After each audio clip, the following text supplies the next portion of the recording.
You set up the automatic transfer. You told yourself this time was different.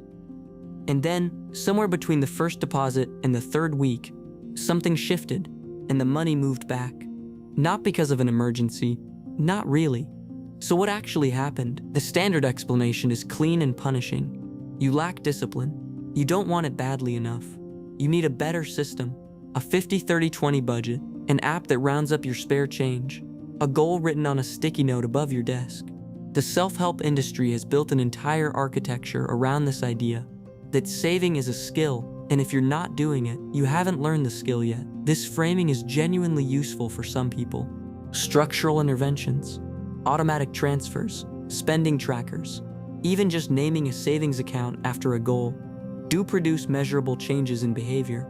The research on that is reasonably solid, but it doesn't explain why someone can follow a system perfectly for 3 weeks and then abandon it without a clear trigger.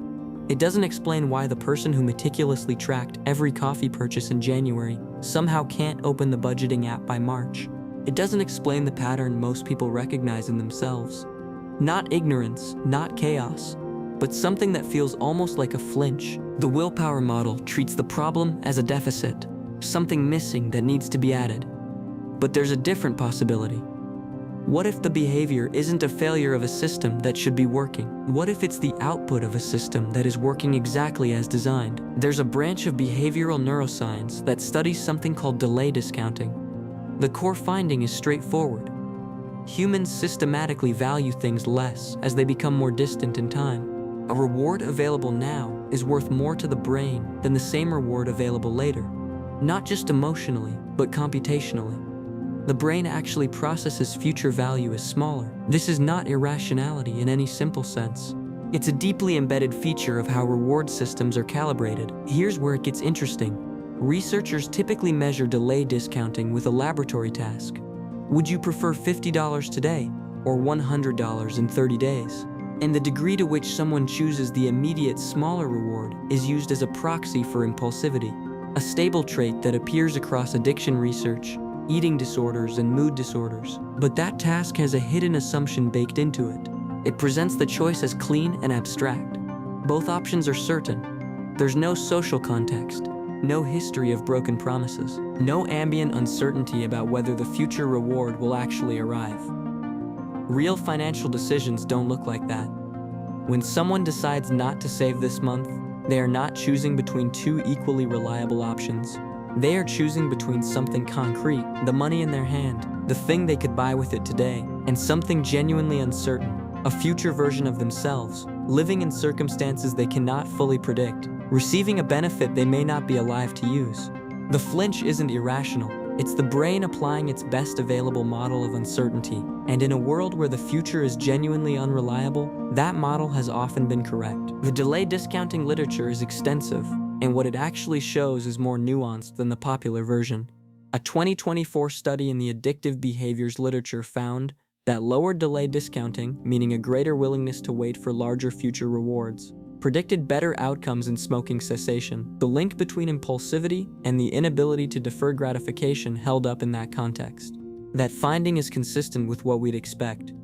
But here's what the same research tradition reveals when you look across domains. Research from 2017 examining gambling disorder found that delay discounting measured in a lab predicted behavior in that controlled setting, but the translation to complex real-world financial decisions was far less clean. The relationship existed, it wasn't deterministic. In warm activation regions in the prefrontal cortex and limbic area, overlaid with a faint graph showing steep discounting curve. A separate line of research from the same period identified that the same basic discounting mechanism shows up across disorders that look behaviorally very different. Anorexia, binge eating, suggesting this isn't a quirk of one population.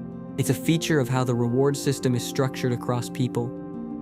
And then there's the genetic layer. Research published in 2020 found that dopamine receptor gene variation moderates the relationship between substance use and delay discounting. This tells us something important.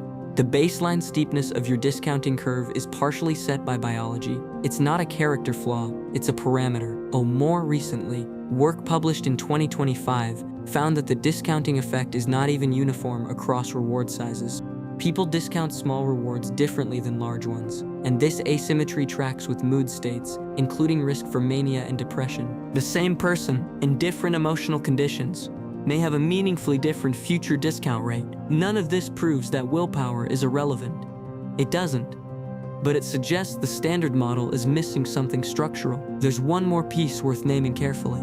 A 2025 study examining behavioral self-report research flagged a persistent problem. People's stated preferences, including about money and time, are systematically distorted by how questions are framed and by social desirability. When someone in a study says they'd wait for the larger reward, they may partly be reporting what they believe they should prefer. This is a genuine caveat. It doesn't invalidate the delay discounting research, but it does mean we should hold the specific effect sizes loosely. The direction of the finding is robust. The precision is not. So what does this actually mean for you? It means the next time you abandon a savings goal, the most useful question probably isn't, "What's wrong with my system?" It's, "What is my brain treating as uncertain here?" Because the discounting mechanism doesn't fire equally for everyone in every situation. It fires hardest when the future feels unreliable, when past savings didn't actually pay off, when financial environments have been genuinely unstable, when the person you'll be in 5 years feels like a stranger you have no particular reason to sacrifice for. This reframes the problem in a specific way. It's not that you can't delay gratification. It's that your brain's discount rate, the steepness of the curve that makes future rewards feel smaller, is being calibrated in real time by your perception of uncertainty. And that perception is not always wrong. For some people, in some circumstances, the brain's resistance to saving is an accurate read of a genuinely precarious situation. The evolutionary logic is straightforward. In an uncertain environment, a resource you have now is worth more than a resource you might have later. That's not a cognitive error.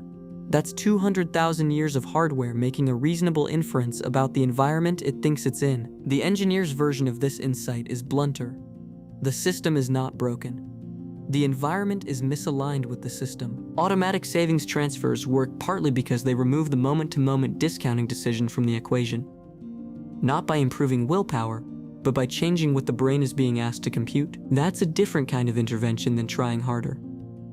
Here's the unresolved part. Even if we accept all of this, even if we accept that delay discounting is partially biological, partially context-dependent, and often a rational response to genuine uncertainty, we still don't have a clean answer for what to do about it. The research points in the direction of environmental design over personal effort. Remove the decision point. Reduce the friction on the future reward path. Make the uncertain future slightly more concrete and slightly more certain. But for people in genuinely unstable financial situations, those interventions can feel like advice designed for someone else's life. Life in a single lamp lump, warm light casting long shadows, intimate and unresolved. And there's a harder question underneath all of this. If the discount rate is partially genetic, partially shaped by early financial environment, and sensitive to current mood states, then to what extent is the self-sabotage even yours? And if it's not entirely yours, what exactly are you supposed to do with that? I don't think the research has answered that yet, and I'm not sure it can. The research behind this video draws from Addictive Behaviors, European Eating Disorders Review, the Journal of the Eating Disorders Association, Cognitive, Affective and Behavioral Neuroscience, Addiction Biology, Proceedings of the National Academy of Sciences of the United States of America, BMC Public Health, International Journal of Health Policy and Management. Every claim traces to a published source. Full citations are in the description below. If the way this channel thinks about neuroscience resonates with you, subscribing helps this work reach people who'd appreciate it. New videos on the science of mind every week.